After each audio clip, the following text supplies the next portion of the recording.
The person I knew Tupac as, he was like very intelligent, and to me, like, society and people who always talk bad about him had the wrong vision of what kind of person he really was.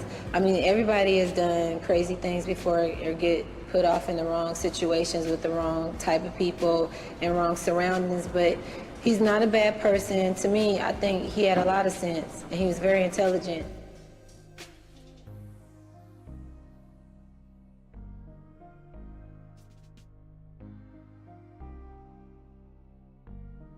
Now, you say you don't got a lot of industry friends, but Pac was a real good friend of yours, and you never seem to talk about that relationship too much. But because, you know, it was fun, man. We had a good time, and I miss Pac. Does anybody believe you when you say that now? Like, young people, like, you ain't know no Pac. Yeah, I just go look at them above the rim. Yeah, exactly. And then but I was like, you know, for him to kick me on the floor like he did in that scene, that was such a great scene because that was two actors going head up. That was give and take. And it was like for him to kick me and for me to fall and get up with that humility, like I want to fight you, but you the man, I'm not gonna do that. Yeah. That was a great scene. Like people on set was like, yo, what's gonna happen? But to have worked with him and I could sit there. Oh, that wasn't in the script? No.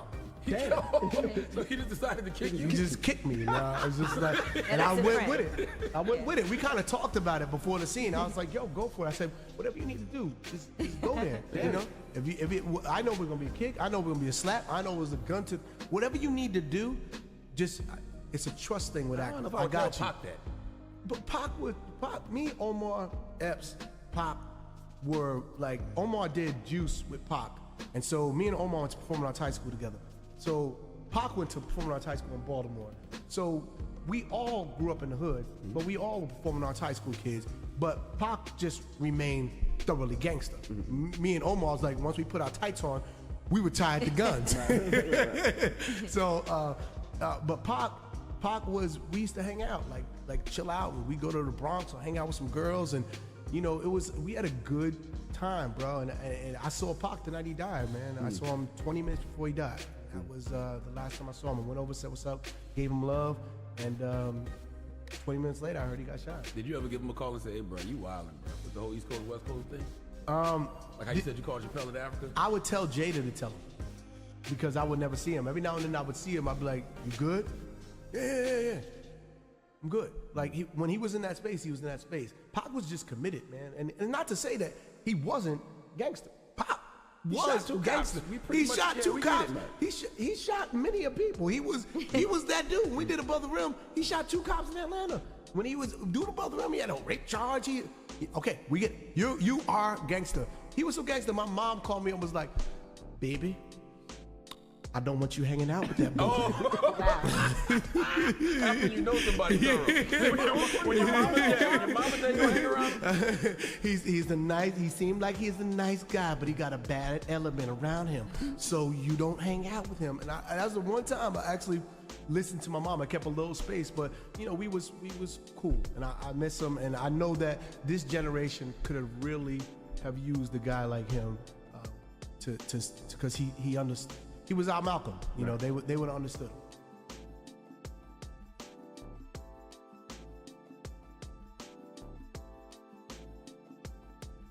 He stands out as a warrior. He was always, I guess, fighting for a cause of freedom, you know, I guess to get free on the outside when, you know, reality, the freedom is inside, and he was just dealing with so much. So, you know, he was just always warring for us and making us understand that he was within the struggle with us.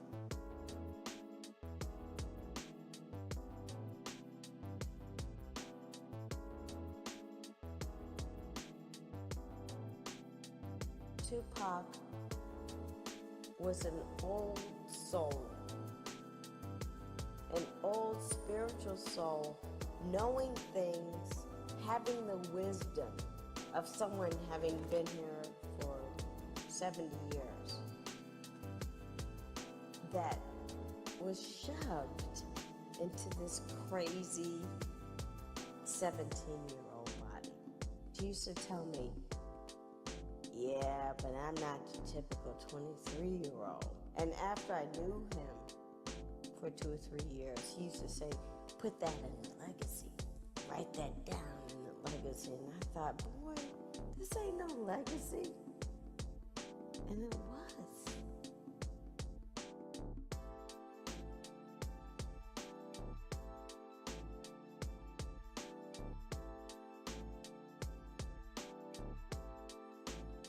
Because he was a class act with that. You had a different kind of rivalry with Pac, and it wasn't primarily your beef, but you got caught up in it at a time. How come you never made the kind of battle response that some people wanted to make or did make? What do you mean? After Hit 'Em Up came out, right? You know, or not so much Hit 'Em Up, the other one. Machiavelli. Yeah, the Machiavelli album. Some people wanted you to respond too. Well, he passed. He passed when I heard that he had something about me in Machiavelli. But we talked about it, and he was like, he would take it out after me and him met again, and we saw each other. We had voiced our opinions on everything, and he said, I'm cool with taking that out. He's like, yeah, I got that on my record going at you. And but he passed. We was going to meet. He passed day before my birthday, September 13th. Yeah. We was going to meet in Vegas. I was in Vegas, and it rained in Vegas when he passed. That was a trip. But yeah, man, no, I have way too much respect for Tupac. Way too much, man. He was a god, man.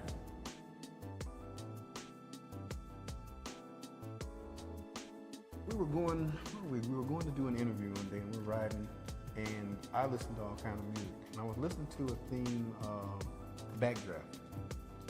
And when he got in the car and we were driving, I had Backdraft, and I was listening to, the soundtrack. And I said, here, let me take this. And he said, oh no, put that on. I'm listening. I like that. What's that? I told him, this is the soundtrack from Backdraft, blah, blah, blah, blah, blah. And we're listening to the tape. And I said, I didn't think you would like anything like this. He says, you know what my favorite piece of music is? And I went, no. He said, my favorite piece of music is the theme from Les Miserables. And I almost had a car accident because I had, your favorite is what? And I'm like, yeah, sure. And he started singing part of this theme from Les Miserables for me in the car. And that opened a whole new chapter for me looking into the man who Tupac was, because that never came, in a million years, it would never come to me that he listened to operas and shows and different things, especially things of, that nature. And for that, opened the thing. That's when I started seeing, I said, so what else do you do? And we started getting into about plays and sonnets and ballads and how he wanted to read about everything he could. He and I started sharing books.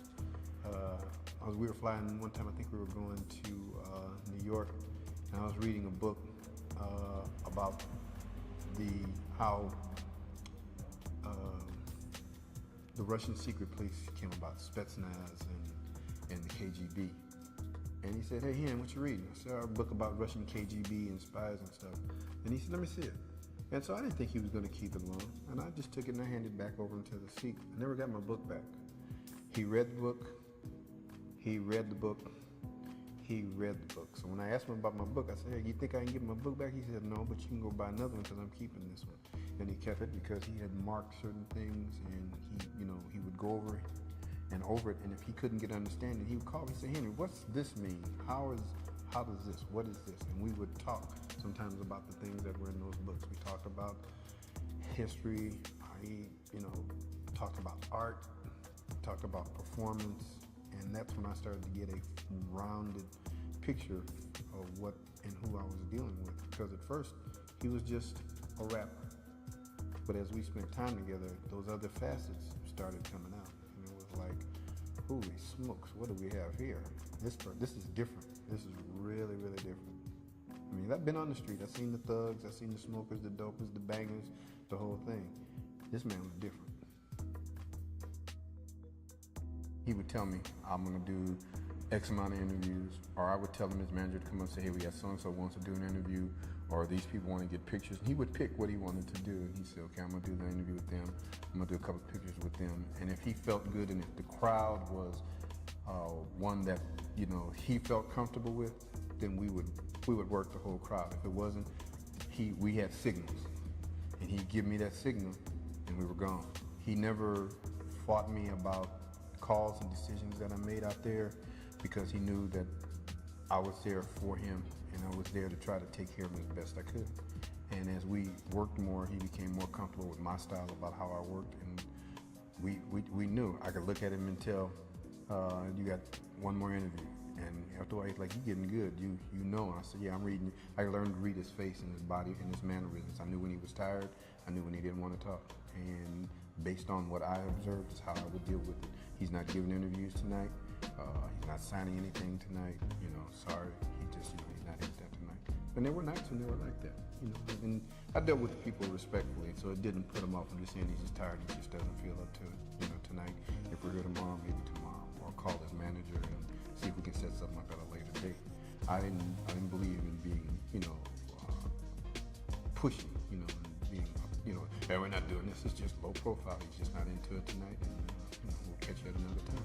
And it usually worked. We normally, most of the time, we very rarely had any problems with shows or anything else. If you listen to his lyrics, he talks about the person that he talks about the police officer that takes advantage of people. The police officer that misuses people, the police officer that victimize people, that will beat you just because they can. The cop that is on the take, the cop that is out there slinging drugs. Look at Rampart. Rampart was the tip of the iceberg that people in law enforcement, gangbangers, city attorneys, people knew was taking place, but did nothing about it to control it. That's the entity that he's talking about.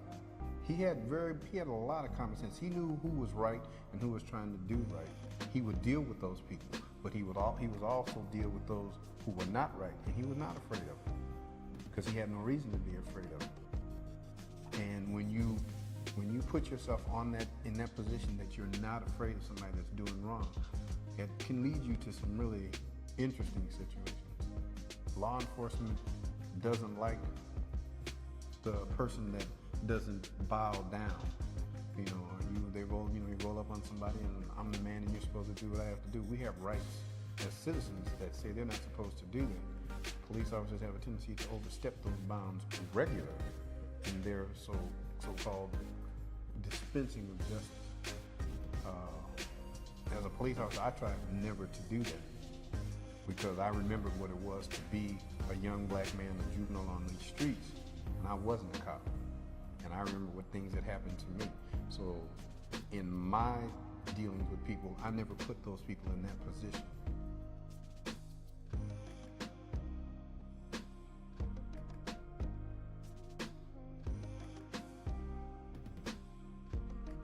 Met Tupac. I met Pac actually on the Public Enemy tour. It was like 90. With Queen Latifah, I was out there. I was a roadie for her, performing with her. Digital Underground, he was out there doing the same. He was a roadie, performing with them, coming on stage. So when we linked up there, it was like, that was the start of the whole thing. It was like we was out there, we was road dogs. Every day we was together, hanging. Little money we had, we was out getting a lot of little weed, we was messing with the groupies, we was like superstars, or our own little ghetto superstars, because we was, nobody knew us, but we came on stage, freestyle, did our thing on our own separate shows, but it was the same tour. It was like experience we ain't never seen before. We was outside the hood, we was out doing something, we was hustling in a legal way, where we wasn't gonna get in no trouble for what we was doing. We was used to hustling on the streets, So when we got out there, we seen a whole new life together, from two different hoods and two different sets, but like the same type of homies with the same mindset, set out for the same things, How did he strike you when you first met him? Like, did he really impress you with his drive and ambition? What it was like we had the same thing that we were going for. And our mind state in a whole lot of ways was similar. That's why we just bonded immediately. You know what I mean? From us just rolling places, doing things, the way we felt on situations, the way it was many times we done roll spots, man. We done winning spots. Yo, out of nowhere, chairs is throwing, somebody banging over here on something, then we get involved because we in they way at the time, and we standing back to back with chairs till both of us get up out of there type thing, you know what I mean? So it was like we knew that we was riders from the door, you know what I mean? And we knew wasn't nobody gonna cat out and lead the next one, or anytime we needed something we could holler. If I was on his side, I call him when I land, he on my side, he call me when I land, and everything else is handled, you know what I mean? My family, his family, my family.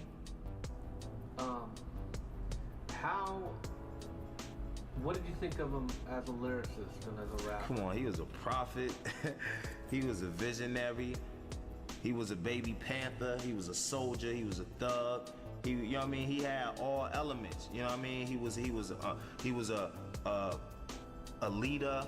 You know, he was a schooler. He taught. He didn't just, you know, he had inspirational songs. It wasn't just gangbang songs or this. He had party songs. He had songs where he was talking about the future, talking about where he seen things to be, talked about the past, talked where he needed to be and wanted to go. You know what I mean? So it was never one dimensional. You know what I mean? He was hitting all types of corners and aspects and really taking it there. And when you really look at it today, you really see that how much far ahead of his time that he really was, you know? Did he ever talk to you about starting up the Black Panthers again and getting that together? Man, he was just talking about revolution through the music and through the movies and letting the truth be known. Whether he was gonna do his own movies, he had a lot of stuff, because you know he was a poet. He wrote poetry and everything. He wrote scripts for movies and all that type of stuff. You know what I mean? So he wanted to show the story through his talents and through the ways that he could get it out. You know what I mean? The movement is gonna come not as so much as just starting up a certain crew or organization, but making a movement through the people for them to understand where you want to go. And through your music and through movies and through, you know, media and everything else, that's where you could get the message out there to the masses. And that's where he was a master at. You know what I mean? Getting the people's attention and getting the masses to want to sit and listen and find out what Tupac had on his mind and what Tupac wanted to say. What do you think you gave him as far as becoming the man? I think what we gave each other, it's not even a one-sided coin. You know what I mean? It's two ways. It's like he gave me my inspiration through movies. The first movie he did was Juice. And it's like he called me up because that was right after the tour and everything. So like I said, we stayed on the horn anyway, even though we wasn't, you know, on the same turf or whatever. But came down, was like, yo, come over here and do this movie. I'm like, man, I can't get over there every day to train. You telling me be there by 6 a.m. I'm like, man, I'm in Jersey. It's like, nah, just move over here. It was me, rest in peace, him. It was Stretch and Ed Lover. We was up in there like one hotel room, just there every day, just doing this. Stretch was in the movie, we all was, you know what I mean? So he had his like, I'm gonna get you a roll up in here. When I came out, it was like things I done, I had him back up in there. First we did OPP, then we did Uptown Anthem. And that was like the song to the movie Juice, because the movie came out then. It's like we had, like after we done the movie, our project had came up and like just blew up overnight. So with that, I'm like, yo, we gonna do a video and you gonna be a star up in there with us. So, you know, it was like we would do things back and forth with each other, like where we had our foot in the door already. We would bring the other one in like that, and we did that throughout our careers. Now there's a great story about that audition, that Juice audition. Mm-hmm. Can you tell that story? All right, yeah. I had went and I had tried out for the role Bishop in Juice, the same role Tupac was playing. And so I had went beforehand. I ain't never done it. You know, Queen Latifah, Shakir, and Flavor Unit, they was managing me, so they had the opportunity for me to go. So I was like, hey, I'll do it. I'll try, maybe, you know, whatever. So I went up in there. Pac was in town at the same time. We actually was going together because he was like, yo, I got a chance to read up for it too.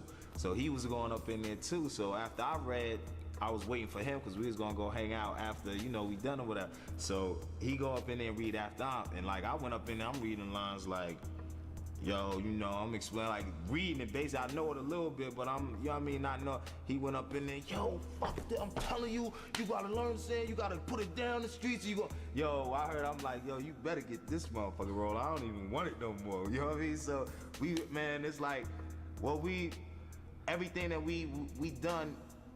Any way we could put the next man in it, we done it. You know what I mean? We could put we put our family on, we put our homies on. It was just the genuine love from the heart. You know what I mean? And anybody who knew him knew he was a great-hearted, not good-hearted person, a great-hearted. He would, if he had money, his dogs had money. If he ate, his dogs ate. You know what I mean? Anything they seen, from pussy, whatever, everybody, we all partying. We all had fun, we all gonna go out, we all gonna live a life. If I'm living a rich life, we all gonna live a rich life. My homies ain't just gonna be starving and just out there. Y'all gonna have jobs, y'all gonna have shit to do. Y'all gonna be down with the whole movement. Y'all gonna travel, leave the hood, see something y'all never seen before. Have passports, go worldwide.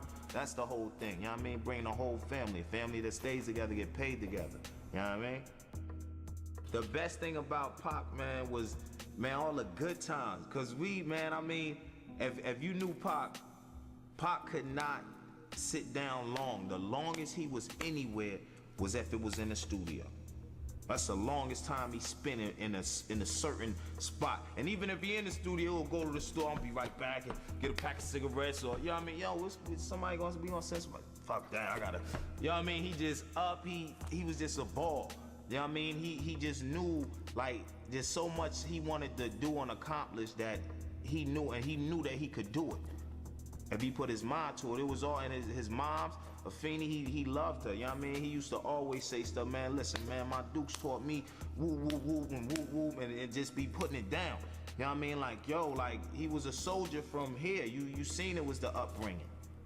You seen it. You know what I mean? You seen he had the fire in his eye. If you seen Pac, man, you seen it in his eye. Some people had the eye of the tiger. You know what I mean? He had the eye of the tiger. Do you think he was a happy person? Yeah, for the most part, very. You know what I mean? What hurt him the most was people not understanding him. You know what I mean? And painting a picture of this bad guy. You know what I mean? He was like, he was getting his whole thing with thug life and everything else. He was gonna grab the whole thug nation. Not just in the United States, worldwide. You know what I mean? Grab the whole thug nation.